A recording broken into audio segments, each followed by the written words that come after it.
কাউন্সিলরশিপও cancel হয়ে যেতে পারে, কোর্টে রিটও হয়ে যেতে পারে, কোর্টে কেস হয়ে যেতে পারে। এখন কেন হবে এটা আপনারা খুব ভালো করে বুঝেন। নোংরামিগুলা করেন না, ক্রিকেটকে ক্রিকেটের মতো থাকতে দেন, ক্রিকেটের নির্বাচনকে ক্রিকেটের নির্বাচনের মতো থাকতে দেন।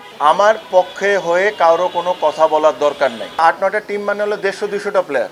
এই 150-200টা প্লেয়ারের দায়িত্ব কে নিবে? ইসি না BCB? I spoke in favour of whole cricket. আমি যদি ফাইন্যান্সিং আর না করি, এই টাকা পয়সার দায়িত্ব কি ইসি নিবে না বিসিবি নিবে? ক্রিকেট বোর্ডের ইতিহাসে কোনো দিন এত নোংরামি আমরা কোনো সময় দেখিনি। নিজের ইচ্ছা পূরণ করার জন্য আপনারা 300টা ক্রিকেটারের লাইফের সাথে আপনারা খেলা শুরু করলেন। আপনারা জানেন যে 15টা ক্লাব নিয়ে একটা ইস্যু ছিল। আমি ওই 15টা ক্লাবের একটা ক্লাব আমি ভাইস প্রেসিডেন্ট ওই ক্লাবের। সো আমি ওই দিক থেকে এসেছিলাম। বাট আমি যখন কথা বলেছি, আমি ওনাদেরকে স্পষ্টভাবে একটা জিনিস বলেছি যে দেখেন, এখানে 15টা ক্লাবের চেয়ে বড় বিষয় হলো আপনারা যে সিদ্ধান্তটা নিতে যাচ্ছেন, আপনার 300টা ক্রিকেটারের কথা মাথায় রাখতে হবে।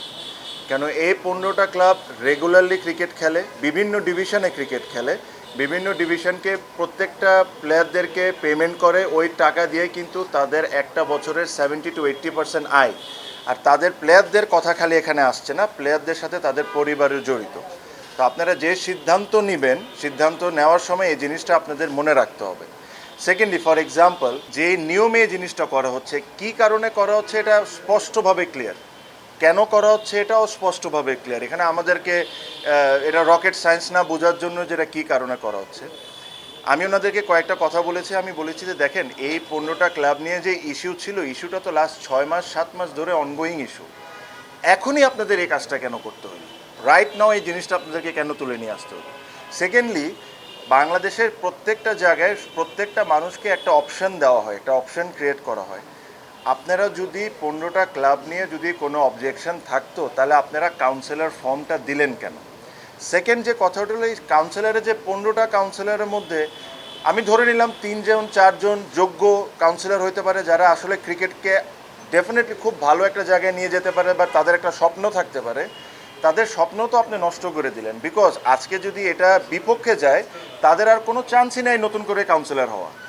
যদি আপনারা তাদেরকে কাউন্সিলরশিপটা না দিতেন, তাদেরকে বলতেন যে এই ক্লাব থেকে যদি কাউন্সিলর হন এরকম একটা ঘটনা ঘটতে পারে, তাহলে তো ওই 15টা কাউন্সিলরের একটা অপশান থাকতো যে ওরা অন্য কোনো একটা ভাবে এসে হলেও কাউন্সিলর হইতো। সো আমি ওনাদেরকে একটা জিনিস বলেছি, আমি বলছি যে দেখেন, যেহেতু এটা ক্রিকেট বোর্ডের কথা, ক্রিকেটের কথা, অনেক সময় লয়ের উপরে যেও অনেক কিছু সিদ্ধান্ত নিতে হয় ক্রিকেটের ক্ষেত্রে। আর যেহেতু এখানে 300টা ক্রিকেটারের পরিবার জড়িত, আপনারা জিনিসটা খুব বুঝে শুনে যেটা রাইট ওইভাবে করেই কথাটা বলবেন। কোন ক্রিকেট ক্লাবের অ্যাড্রেস কোন জায়গায়, এটার চেয়ে ইম্পর্টেন্ট হওয়া যে এই ক্রিকেট ক্লাব কি কালকে জন্ম নিছে, কালকে জন্ম নিয়ে কাউন্সিলর হয়ে কি আমরা এই কাজটা করতে আসছি? না। এই ক্রিকেট ক্লাবের প্রত্যেকটা ক্রিকেট ক্লাবের একটা হিস্ট্রি আছে, পেমেন্ট রেকর্ড আছে, যে প্রত্যেকটা ক্লাব পেমেন্ট করেছে ক্রিকেটারদেরকে। সো এইসব জিনিস আপনারা করবেন। দেখেন, একটা স্পষ্ট কথা, এই জিনিসগুলো কেন করা হচ্ছে এটা আপনাদেরকে কাউকে আমার বলার দরকার নেই। সিম্পল একটা কথা, এই জিনিসটাকে ইলেকশনকে একটা সাইডকে উইক করার জন্য করা হচ্ছে, এটা সবাই জানে। হ্যাঁ, আমার কথা হলো যে আমাদের এত খারাপ সময় এসে গেল যে জিতার জন্য বা নিজের ইচ্ছা পূরণ করার জন্য আপনারা 300টা ক্রিকেটারের লাইফের সাথে আপনারা খেলা শুরু করলেন। আপনারা চিন্তা করে দেখেন, আমি যা বলছি কোনো যুক্তি ছাড়া কি কোনো কথা বলছি কিনা। ইলেকশন করবেন, ইলেকশনে জিতবেন, ফেয়ার ইলেকশন হবে, যে আসবে যার কাছে ভোট বেশি পড়বে সে জিতে নিয়ে চলে যাবে। বাট এটার জন্য আমার বয়স তো খুব বেশি না, বাট শুনি আর এই প্রসেসের সাথে যখন আসি, ওনাদের বয়স 60-65 হইতে পারে, ওনারা যে জিনিসটা আমাকে বলেন যে ক্রিকেট বোর্ডের ইতিহাসে কোনো দিন এত নোংরামি আমরা কোনো সময় দেখিনি। একটা জিনিস আবারও বলে দিই, যে জিনিসটা আপনারা করে যাচ্ছেন, করতেছেন, এটা কিন্তু একটা হিস্ট্রি হয়ে যাবে। এই জিনিসটা কিন্তু একটা রেকর্ডেড রয়ে যাবে। পরবর্তীতেও কিন্তু এই জিনিসগুলোই ফলো করা হবে। সো আমার হাম্বল রিকোয়েস্ট যে এই জিনিসগুলো আপনারা করেন না, অনেস্ট ওয়েতে ইলেকশনটা করেন, ফেয়ার ওয়েতে ইলেকশন করেন, ইলেকশন করে আগে যান। আরেকটা এক্সাম্পল দিলাম, কালকের বিষয়, আমার বিষয়টা আপনারা জেনেছেন, যে আমার নামে কমপ্লেন করছে, সেই বিভিন্ন জায়গায় বলে যাচ্ছে আমি করি নাই, আমি সাইন করি নাই। এটা অ্যাকচুয়ালি কে লিখেছে এটা আমিও জানি কে লিখেছে। আমাকে এসব বলার আগে কিন্তু বলে দেওয়া হচ্ছে যে এরকম করা হবে তোমার এগেনস্টে। ঠিক আছে। সো আমার কথা হইলো যে যে জিনিসটা আমার বিপক্ষে ওনারা এলিগেশন আনার চেষ্টা করছেন, ওনারা একটা জিনিস ভুলে যাচ্ছেন, এখানে কিন্তু দুইটা কথা উল্লেখ করা আছে, অর্গানাইজার বা সাবেক ক্রিকেটার। আমি যে অর্গানাইজার না এটা কেউ প্রমাণ করতে পারবেন? 3টা টিম ওন করি, 2টা টিমের কমিটিতে আসি, গেল এক। সেকেন্ড কথা হলো সাবেক ক্রিকেটার। প্লিজ আপনারা গঠনতন্ত্রটা বের করে দেখেন, সাবেক ক্রিকেটার লেখা আছে, বাট সাবেক ক্রিকেটারের কি কোনো ব্যাখ্যা দেওয়া আছে কিনা যে আমার অফিসিয়ালি রিটায়ারমেন্ট ঘোষণা করতে হবে। যদি এই কেসই হয়, বিসিবি যে 15 জনের তালিকা দিয়েছেন, মোহাম্মদ আশরাফুল তো রিসেন্টলি ইংল্যান্ডে ক্রিকেট খেলে এসেছেন, আমিনুল ইসলাম বুলবুল ভাই আমাদের প্রেসিডেন্ট, উনিও অফিসিয়ালি কোনো জায়গায় রিটায়ারমেন্ট ঘোষণা করেন নাই। If you want to catch me in that way then they also get count. Secondly যে বিষয়টা হলো, আমি ক্রিকেট রিসেন্ট টাইমে খেলেছি, অবশ্যই সত্যি কথাটা 5 মাস আগে। আমি যদি কালকেও ঘোষণা দিই, আজকেও ঘোষণা দিই, কালকে যদি আপনি আমাকে প্রশ্ন করেন, আমাকে প্রশ্ন করতে হবে সাবেক ক্রিকেটার হিসাবে। আমি যে লাস্ট 5 মাসে একটা ম্যাচও খেলি নাই, আমি যদি নিজের মনের মধ্যেই চিন্তা করে রাখি যে আমি আর ক্রিকেট খেলবো না, তো আমি তো সাবেক হয়েই গেলাম। গঠনতন্ত্রতে যদি এই কথাটা লেখা থাকে যে একদম স্পেসিফিকলি আপনাকে অমুক ডেতে ঘোষণা দিয়ে দিতে হবে যে আপনি সাবেক ক্রিকেটার, তাহলেই আপনার এই কাউন্সিলরশিপের বৈধ, তাহলে আমি মানতে পারি। এই জায়গায় তো কোনো কিছু লেখা নেই। ধরলাম সাবেক ক্রিকেটারকে বাদই দিলেন, অর্গানাইজার যে আমি না, এটা আপনি কেমনে করে প্রমাণ করবেন?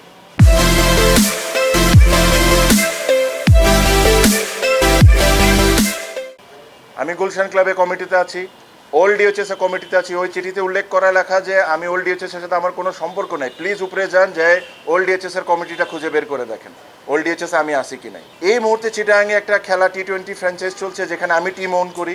শতদল ক্লাবের সাথে আমি 4-5 বছর ধরে জড়িত। আমার এটা লজ্জা লাগতেছে যে আজকে আমার এই জায়গায় এসে এই জিনিসগুলো এক্সপ্লেন করতে হচ্ছে। আমরা এতটাই নিচে নেমে যাচ্ছি জাস্ট কিছু ইচ্ছা ফুলফিল করার জন্য, যে আপনারা এ পর্যায়ে নিয়ে আসতেছেন। আমি আবারও বলি, সঠিকভাবে ইলেকশন করি, হেরে যাই, কে প্রেসিডেন্ট হোক না হোক আমার কোনো কিচ্ছু যায় আসে না, বাট এই নোংরামি করেন না জাস্ট ইগো বা জিতার জন্য। এটা এখানে ক্রিকেটের বিষয়, এখানে ক্রিকেটের 18 কোটি মানুষের ইমোশন এটার সাথে জড়িত। সো এই নোংরামিগুলা করেন না। আমি আবারও বললাম, ভেরি হাম্বলি একটা রিকোয়েস্ট করছি যে নোংরামিগুলা করেন না, ক্রিকেটকে ক্রিকেটের মতো থাকতে দেন, ক্রিকেটের নির্বাচনকে ক্রিকেটের নির্বাচনের মতো থাকতে দেন। এখানে আরেকটা বিষয় আছে যে কালকে আমি নিউজে দেখছিলাম যে অনেকরে ভোটার আইডি দিয়ে জিনিসটা জমা দিতে হচ্ছিল। সো যে ব্যক্তি আমার নামে এটা জমা দিয়েছেন সে তো প্রেজেন্ট ছিলেন না, তো প্রবলি ওই কেসে এটা করে না। এর চেয়ে ইম্পর্টেন্ট যে জিনিস, যে ব্যক্তি জমা দিয়েছেন সে কোন ক্লাবের কাউন্সিলর, সে কোন ক্লাবের কমিটিতে আছেন বা কোন ক্লাব ওন করেন। আজকে ওখান থেকে কেউ দাঁড়ায় এসে আরেকজনের নামে অভিযুক্ত করতে পারবেন, এখানে তো একটা অথরিটি আপনার লাগবে। যাই হোক, ওটা বড় বিষয় না। যেহেতু আমাকে এটাকে নিয়ে কোনো কিছু প্রশ্ন করে নাই বা অ্যাভয়েড করে নাই, আমি নিজের থেকে কথাটা তুলে আমি কয়েকটা কথা ওখানে বলেছি, তাহলে আমি মনে করছি যে হয়তো বা এই চিঠিটা অ্যাকসেপ্ট করা হয় নাই।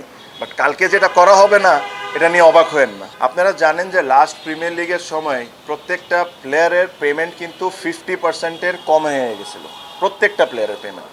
কোন প্লেয়ার টিম পাবে টিম পাবে না এটা নিয়ে কিন্তু অনেক বড় আশঙ্কা ছিল একটা, যে আসলে কি খেলতে পারবো কি পারবো না। তো যখন গুলশান ক্লাবের যারা ছিলেন ওনারা যখন আমাকে অ্যাপ্রোচ করেন যেটা দায়িত্ব নেওয়ার জন্য, তখন আমি যখন দায়িত্বটা নিয়ে আমি একদম এক্স্যাক্ট অ্যামাউন্টে বললাম 1 কোটি টাকা খরচ করেছি আমরা। 1 কোটি টাকা খরচ করে এখানে লিটন দাসের মতো প্লেয়ারকেও আমরা, ও খেলেছে, প্লাস আন্ডার-19-এর most of the under nineteen players including the captain এখানে খেলেছে। আমার যে এক্সপেকটেশন ছিল এই ক্লাব থেকে তার চেয়ে ওভার অ্যাচিভ করেছেন এরা। তো যখন একটা ক্লাবকে এরকম কেউ স্পন্সর করে, তো স্পন্সর করে এখানে তো আর কেউ টিভি রাইটসের টাকা পায় না, স্পন্সরশিপের টাকা পায় না, কেউ না কেউ দায়িত্ব নেয়, নিজের পকেটের টাকা খরচ করে টিমটা চালায়। আর এটার বিনিময়ে কী পায়? কাউন্সিলরশিপ পায়, দায়িত্ব নেয় 3-4 বছরের। আজকে যদি আমার এই ভোটিং রাইটসটা আমার থেকে নিয়ে নেওয়া হয়, আমি তো নেক্সট 3 বছরের কাজ আমি যদি ফাইন্যান্সিং আর না করি, এই টাকা পয়সার দায়িত্ব কি ইসি নিবে না বিসিবি নিবে? এই 20টা প্লেয়ারের দায়িত্ব কে নিবে? কারণ 15টা প্লেয়ার টিমের কথা আসতেছে, 300টা প্লেয়ার। এই 300টা প্লেয়ারের 15টা কাউন্সিলর যদি ব্যাক আউট করে, এই 300টা প্লেয়ারের দায়িত্বটা কে নিবে? বিসিবি, ইসি না অন্য কেউ? ঠিক আছে, আমার কথা ইজ ভেরি সিম্পল। জিনিসটা হলো, যদি এই ক্লাব কালকে জন্ম দেওয়া হইতো জাস্ট বিকজ আমার ভোট ব্যাংক বাড়ানোর জন্য, বা যারা ইলেকশন করবে তাদের ভোট ব্যাংক বাড়ানোর জন্য কালকে জমা হয়ে আজকে কাউন্সিলর লিস্ট হইতো, আমি আপনার সাথে 100% একমত। এটা নিয়ে তদন্ত হওয়া উচিত। কিন্তু এই ক্লাবগুলোর তো হিস্ট্রি আছে ভাই, 5 বছর, 10 বছর, 15 বছর, 20 বছরের হিস্ট্রি আছে। এদেরকে নিয়ে আপনারা কি রাজনীতি করতেছেন? এখানে তো এইসব করার দরকার নেই। আপনি এখানে আসছেন, ক্রিকেটের একটা ইলেকশন হবে, যে যোগ্য সে পাস করবে, যাকে ভোট দিবে সেই পাস করবে। এখানে তো আর জনগণ ভোট দেয় না, না সাংবাদিক ভোট দেয়, ভোট দেওয়া হলো কাউন্সিলররা। ওরা ভোট দিয়ে যাকে ভালো মনে করবে পাস করে নিয়ে চলে যাবে, শেষ। এটা নিয়ে এত কিছু করার দরকারটা কি? আমি আপনাদেরকে এখানে যে স্পিচটা দিয়েছি, অলমোস্ট সিমিলার স্পিচ দিয়েছি। আমি ওদেরকে এটাও বলেছি যে ভাই, আপনারা কিন্তু অনেক কিছু লয়ের থেকে উপরে যায় চিন্তা করতে হয় যখন এটা একটা মানুষের ক্ষেত্রে এসে যায়, পরিবারের ক্ষেত্রে এসে যায়, তাদের রুজি রুটির ব্যাপারে এসে যায়। আপনারা সব কিছু বিবেচনা করবেন। 300টা ক্রিকেটারের ব্যাপার আছে এখানে, 300টা ক্রিকেটার রাস্তায় নেমে আসবে যদি ওরা ক্রিকেট না খেলতে পারে। সব কিছু চিন্তা করে এটা করবেন। আমার কাছে মনে হয় এনাফ গ্রাউন্ডস আছে তাদের। আমি কোনো পার্টিকুলারলি, আমার টিম তো অবশ্যই আছে, but I spoke in favour of whole cricket. প্লেয়ারদের বিষয় নিয়ে আমি কথাটা তুলেছি। আমার কাছে, আমি আশাবাদী যে এরকম নোংরামি হবে না। আর এই 15টা টিম আজকে এই পজিশনে কেন আসছে এটাও তো আপনারা জানেন কম বেশি। এটা একটা ব্যক্তির নিজের স্বার্থ ছিল এখানে, তো এটা তো লুকাচুরি করার কিছু নেই। একটা ব্যক্তির নিজের স্বার্থর কারণে আজকে এই অবস্থা আসছে। আমি ওর ডিটেলসে গেলাম না। আমার কাছে মনে হয় যে ইলেকশনের যা হওয়ার হোক, টিমগুলা বেঁচে থাকলে বাংলাদেশের ক্রিকেটটা চলতে থাকবে, এই ছেলেগুলা ক্রিকেট খেলতে পারবে। কয়েকদিন পরে কিন্তু থার্ড ডিভিশন, আমি if I am not wrong, এই 15টা টিমের মধ্যে 8-9টা টিম থার্ড ডিভিশনের মধ্যে। এই টিমগুলো কিন্তু আমি অন করি না ভাই, হ্যাঁ। কিন্তু এই টিমগুলো যদি ব্যাকআউট করে, ওই 8-9টা প্লেয়ার, 8-9টা টিম মানে হলো 150-200টা প্লেয়ার। এই 150-200টা প্লেয়ারের দায়িত্ব কে নেবে? ইসি না বিসিবি? আমি ফেয়ারলেসভাবে তো চেষ্টা করছি, প্রেশার আমার উপরে অনেক আছে। আমি যেটা বললাম, কালকে আমার কাউন্সিলরশিপও ক্যান্সেল হয়ে যেতে পারে, কোর্টে রিটও হয়ে যেতে পারে, কোর্টে কেস হয়ে যেতে পারে। এখন কেন হবে এটা আপনারা খুব ভালো করে বুঝুন। আমার এর চেয়ে বেশি এক্সপ্লেন করার কিছু নাই।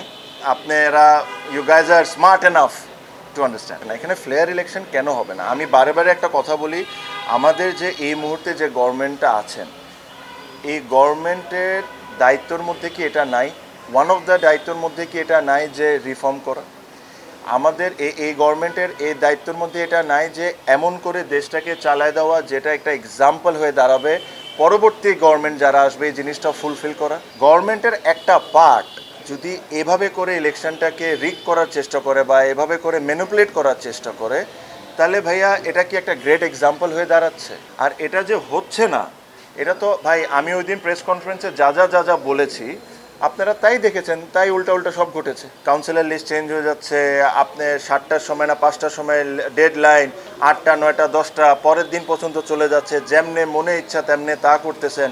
এত ক্যাটাগরি সিতে এত ক্রিকেটার বাংলাদেশে, কাকে নমিনেশন দেওয়া হচ্ছে, কাউকে ছোট করছে না।